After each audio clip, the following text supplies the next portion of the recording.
నమస్తే, welcome to మా Telangana news.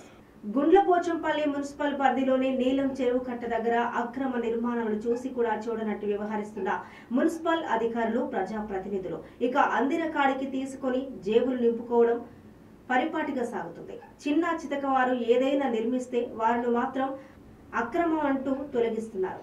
మమ్మల్ని చూసుకోండి, మేం మీ జోలికి రామని చెప్తున్నట్టు మున్సిపల్ ప్రజలు గుసగుసలాడుతూ ఏకంగా గుండ్లపోచంపల్లి మున్సిపల్ మాజీ రిటైర్డ్ కమిషనర్ రాముల్ గారు మైసమ్మగూడలో 230 గజాల్లో G+5 బహుళ అంతస్తుల భవనం నిర్మిస్తున్న అటువైపు చూడనే చూస్తలేరు. ఇక మున్సిపల్ అధికారులు, ప్రజాప్రతినిధులు స్వయంగా మాజీ కమిషనర్ గారే మున్సిపల్ ఆదాయాన్ని గండి కొడుతూ బహుళ అంతస్తుల భవనం నిర్మిస్తున్నప్పుడు మేమేం తక్కువ కాదంటూ మరికొందరు మున్సిపల్ కౌన్సిలర్లు, మాజీ సర్పంచులు యథేచ్ఛగా నిర్మిస్తున్నారు.